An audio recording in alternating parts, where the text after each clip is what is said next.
안녕하세요. 디자인 방법론과 함께하는 사회적 가치 기반 BM 기본 과정 세 번째 코스 디자인 띵킹으로 SVBM 실행하기 6번째 시간입니다. 지난 시간에는 디자인 띵킹 4단계 중 4번째 딜리버의 방법론으로서 가설 검증을 돕는 SVBM 가설 검증 워크시트를 살펴보았습니다. 이번 시간에는 가설 검증 과정에서 얻은 인사이트를 바탕으로 SVBM을 확대 발전시키는 방법을 알아보겠습니다. 소셜벤처 바이맘 사례를 통해 지속적인 고객 피드백 확보가 비즈니스 확장에 어떤 영향을 미쳤는지 그 과정을 살펴보게 됩니다. 그리고 이러한 접근을 학습자 여러분들이 보다 쉽게 실행할 수 있도록 돕는 SVBM 확대 전략 워크시트도 소개해드리겠습니다. 오늘 학습을 통해 학습자 여러분은 디자인 띵킹 4번째 딜리버 단계를 마무리하게 되며 지속적인 가설 검증을 통해 SVBM을 완성해가는 방법을 이해하고 설명할 수 있습니다. 핵심 포인트, SVBM은 어떻게 발전시켜 나갈 수 있을까요? 첫째, 지속적인 고객 피드백 확보를 통해 새로운 가설을 검증하고 SVBM을 확장해간 바이맘의 노하우를 살펴봅니다. 둘째, 가설 검증 인사이트를 기반으로 SVBM 발전 방향성을 정리하도록 돕는 SVBM 확대 전략 워크시트 활용법을 배웁니다. 바이맘은 적정 기술로 누구나 편안한 잠을 잘 수 있도록 다양한 수면 도움 제품을 개발하는 수면테크 회사입니다. 흥미롭게도 바이맘의 시작은 에너지 빈곤층의 난방 문제에 대해 고민을 시작으로 개발된 난방 텐트였습니다. 난방 텐트는 에너지 빈곤층뿐만 아니라 일반 고객에도 인기를 끌어 7만 개 이상 판매 기록을 세우고 에너지 빈곤층 3천여 가구에 기부되기도 했습니다. 또한 빌 게이츠가 소유한 럭셔리 호텔 등 해외 5성급 호텔 40여 개에 입점하는 등 시장을 확장하고 빛과 소리를 차단하여 숙면이 필요한 임산부와 교대 근로자 등 다양한 사용자에게 가치를 확장하며 글로벌 시장을 겨냥한 수면테크 기업으로 성장하고 있습니다. 바이맘 사례를 함께 살펴보면서 SVBM 확장 과정에 대해 확인해 보겠습니다. 바이맘의 시작은 김민욱 대표 어머니의 아이디어로부터 시작되었습니다. 2011년 겨울, 어머니는 추위로 인해 잠을 제대로 자지 못하던 딸과 손녀를 위해 방 안에 따뜻한 수면 공간을 만들게 됩니다. 어머니가 만든 수면 공간은 어떤 형태였을까요? 부산 진시장 포목점에서 구한 이불 누빔 원단과 끈을 엮어서 실내 보온막을 만들었습니다.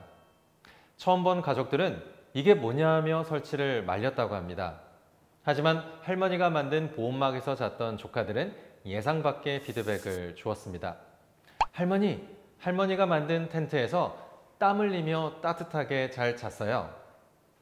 김민욱 대표는 실내 보온막 아이디어를 발전시켜 난방비가 아까워서 전기장판도 틀지 않는 에너지 소외계층을 대상으로 보온 텐트 MVP를 개발하기 시작합니다.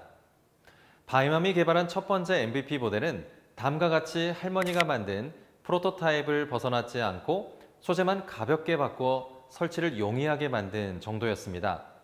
바이맘의 첫 모델 제품을 경험한 첫 고객은 누구였을까요? 첫 고객은 부산 광안리의 한 할머니였습니다. 김민욱 대표의 지인 어머니로 광안리 할머니는 손녀가 겨울부터 같이 살아야 하기 때문에 따뜻한 수면 공간을 만들어주고 싶었습니다. 디자인은 아직 부족하지만 같은 조건에서 방 안 온도보다 4에서 6도 정도 따뜻해지는 효과가 있었습니다.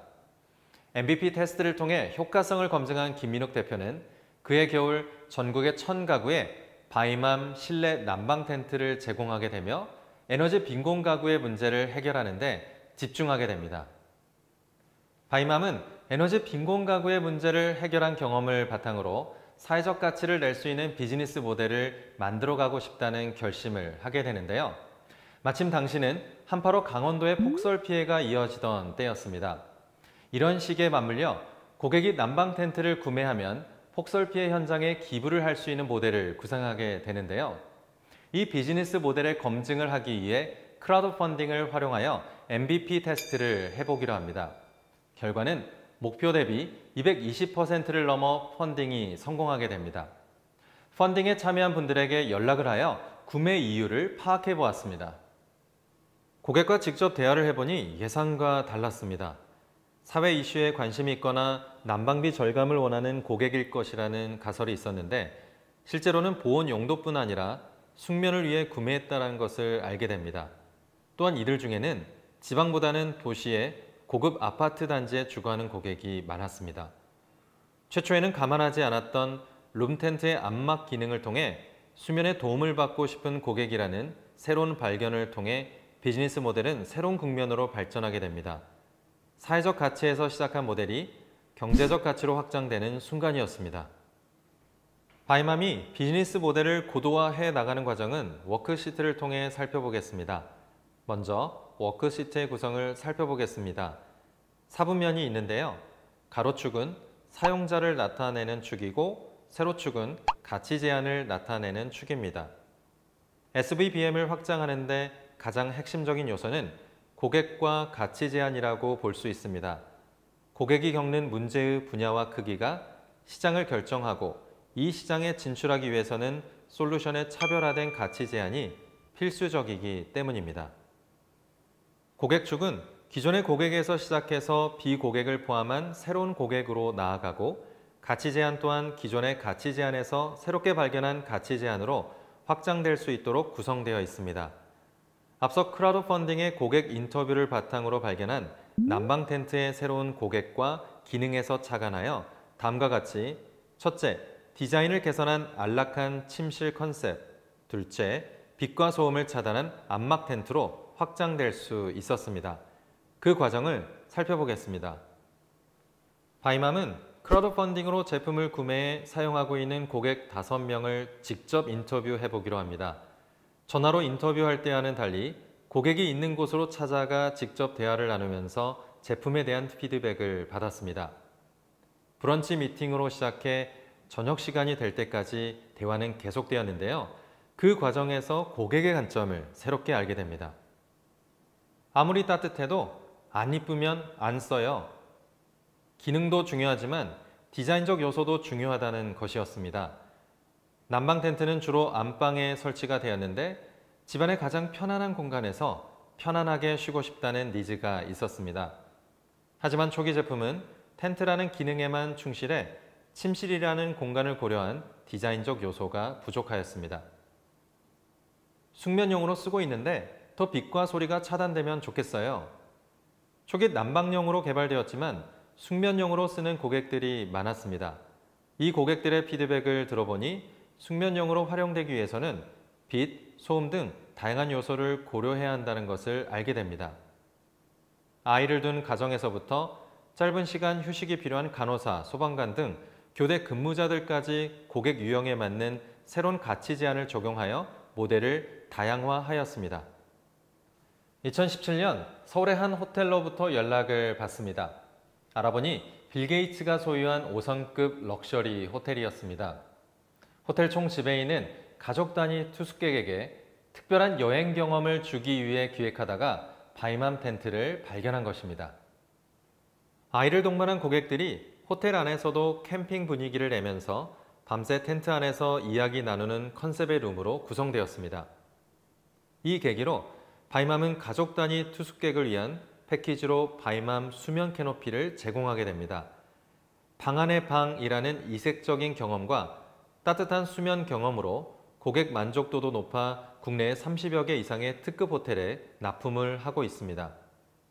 이렇게 새로운 기능과 고객을 발견하면서 처음 가정 침구 시장과 기능성 수면 시장을 넘어 호텔 어메니티 시장으로 비즈니스 모델이 확장되었습니다.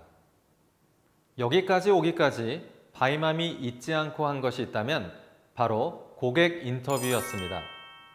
1년에 모든 고객과 통화를 한 번씩 한다는 목표를 세우고 구매하는 고객들에게 전화를 걸어 제품 만족도와 개선 사항을 청취하였습니다. 그러던 중 어느 날 해외에서 난방 텐트를 구매한 고객이 있다는 것을 알게 됩니다. 그것도 여름에 말이지요.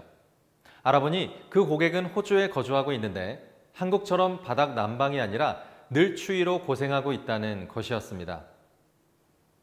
계절성 비즈니스로 여름철 판매가 늘 고민이었던 바이맘은 여기서 새로운 가능성을 찾게 되었습니다. 한국과 계절이 반대인 남반구 국가였습니다. 특히 남반구 현지는 목조주택이 많아 추위에 취약하였는데요. 난방 텐트의 국내 비수기가 시작되는 4월부터 8월까지 꾸준히 해외 판매가 이루어지게 되었습니다. 바이맘은 화석 연료로 인한 환경 오염으로 인해 지속 가능한 에너지 정책을 도입하고자 하는 정부의 방향성과도 맞아떨어졌습니다. 서울시에서는 시민들이 난방에너지 10%를 절감하면 22%를 더 절감할 수 있는 바이맘 텐트를 제공하는 캠페인이 진행되기도 하였습니다. 환경 문제가 대두되면서 에너지 수요 관리로의 정책 변화가 가속화되고 있는 시점에 태양광 패널, 에너지 거래 시스템 등 고비용의 기기들이 도입되고 있습니다. 바이맘 텐트는 저렴한 비용으로 에너지를 절감하는 공공의 목적을 달성할 수 있어 주목을 받고 있습니다. SBBM 디자인 접근에 대해 바이맘에서 배울 수 있는 것은 MVP 테스트로 크라우드 펀딩을 잘 활용한 사례입니다. 바이맘은 크라우드 펀딩의 목적을 제품 판매가 아닌 고객 문제 해결에 두고 지속적으로 고객의 의견을 청취하였습니다. 아이가 있는 가정을 위한 디자인 개선, 수면에 어려움을 겪는 교대 근무자를 위한 안마 기능 개발, 호텔 어메니티 제품 개발, 호주 시장으로의 진출은 고객의 피드백이 없었다면 불가능했을 것입니다. 앞서 가설 검증은 MVP 개발과 고객 피드백을 바탕으로 유효한 학습을 해 나가는 과정이라고 강조드렸는데요. 이러한 유효한 학습을 통해 고객의 필요를 알아갈수록 새로운 시장으로의 확장 가능성이 높아진다는 것을 이번 사례를 통해 이해하실 수 있으셨을 겁니다. 디자인 띵킹 4단계 중 4번째 딜리버에서 바이맘과 같이 새로운 고객과 가치 제한 요소를 찾고 SBBM을 확장시켜 가도록 돕는 SBBM 확대 전략 워크시트 사용 방법을 알아보겠습니다. 워크시트 작성 가이드, SBBM 확대 아이디어 내기. 이 워크시트는 세계적인 디자인 컨설팅 그룹 아이디어의 유저 앤 오퍼링에서 착안한 워크시트로 기존 SV 아이디어를 확장하거나 조율할지 혹은 새로운 방법을 적용할지 판단하도록 돕는 워크시트입니다. 워크시트에 있는 매트릭스의 세로축은 제한하는 가치의 참신함을 나타냅니다. 예를 들어 바이맘의 기존 가치 제한은 추위를 막는 보온 텐트에서 빛과 소음을 막는 숙면 텐트로 가치를 확장했습니다. 가로축은 사용자를 나타내는 축으로 새로운 사용자를 목표로 하는 아이디어는 세로축의 오른쪽에 두고 기존 사용자에게 영향을 미치는 것은 세로축의 왼쪽에 둡니다. 바이맘의 기존 사용자는 에너지 빈곤층에서 숙면이 필요한 교대 근로자, 특별한 경험이 필요한 가족 등으로 확장됐습니다. 단계에 맞춰 아이디어를 내봅니다. 1단계 점진적 변화. SBBM 캔버스에 있는 기존 사용자, 기존 가치 기반으로 변화할 부분이 있을지 토의해보고 주요 의견을 포스트잇에 작성하여 왼쪽 하단 부분에 붙입니다. 예를 들어 바이맘은 난방 텐트의 기능을 점차 개발하여 같은 조건에서 방안 온도보다 4에서 6도 따뜻해지는 효과를 개선했습니다. 2단계 진화적 변화. 기존 사용자 대상으로 새로운 가치 제한이 있을지 고민해봅니다. 바이맘은 기존 난방 텐트 사용자 대상으로 인터뷰를 통해 집 내부와 어울릴 수 있는 디자인 개선이 필요하다는 피드백을 얻어 스페인 이사벨라 여왕 침실의 디자인을 모티브로 한 난방 텐트 모델을 개발했습니다. 또한 기존 가치를 새로운 사용자에게 확장할 방법이 있을지 고민해봅니다. 난방 텐트가 에너지 절약 측면에서 구매하는 것을 넘어 숙면이 필요한 교대 근로자, 임산부 등 새로운 사용자를 확대했습니다. 3단계 혁신적 변화. 마지막으로 새로운 사용자, 새로운 가치 제한 부분을 고민해봅니다. 이 단계는 쉽게 떠올릴 수 있는 부분이 아니기에 1, 2단계를 통해 얻은 인사이트를 기반으로 생각해봅니다. 바이맘은 특별한 경험이 필요한 호텔 투숙객 대상으로 플레이 텐트라는 새로운 가치 제안으로 B2B 시장을 확대했습니다. SBBM 확대 전략 워크시트를 접해보니 어떤가요? SBBM을 개발하고 확대하는 과정, 사무실 컴퓨터 앞에서 일어나는 과정이 아닙니다. MVP를 만들고 직접 고객, 사용자, 수혜자 등 이해관계자와 소통하면서 얻은 인사이트를 기반으로 확장 아이디어가 발산될 수 있습니다. 디자인 띵킹 4번째 단계인 딜리버 단계는 SVBM 가설을 테스트해가며 새로운 이해관계자와 시장을 발견하는 흥미진진한 단계입니다. 이 단계에서 반증된 가설을 발견하게 되면 다시 디자인 띵킹의 이전 단계인 디스커버, 디파인, 디벨롭 단계로 되돌아가 문제 정의, 시장 검증을 지속하게 됩니다. 이렇게 디자인 방법론과 함께하는 SVBM 기본 과정 세 번째 코스 디자인 띵킹으로 SVBM 실행하기는 마무리를 합니다. 이로써 세 개의 코스로 진행되었던 디자인 방법론과 함께하는 사회적 가치 기반 BM 기본 과정은 대단원을 내립니다. 처음 이 과정을 시작할 때 말씀드렸던 사회적 가치와 경제적 가치라는 두 개의 봉우리 하나의 산을 기억하시나요? 지난 세 개의 코스를 통해 SVBM에 이르는 여정을 디자인 방법론으로 접근해 보았습니다. 다양한 사례와 워크시트를 경험해 본 여러분들은 이제 스스로 SVBM을 시작할 수 있는 충분한 준비가 되셨습니다. 그 흥미로운 여정 가운데 멋진 이야기들이 가득하시길 기원합니다. 모든 과정 가운데 수고 많으셨습니다. 진행을 맡은 저는 김정태였습니다. 감사합니다. 오늘의 핵심, 바이맘은 지속적인 고객 피드백 확보를 통해 새로운 가설을 검증하고 SVBM을 확장해 갔습니다. 가설 검증 과정에서 얻은 인사이트를 가설 증명, 가설 반증, 새로운 사실, 이 세 가지 기준으로 추출하여 SVBM에서 수정해야 할 부분을 발견합니다.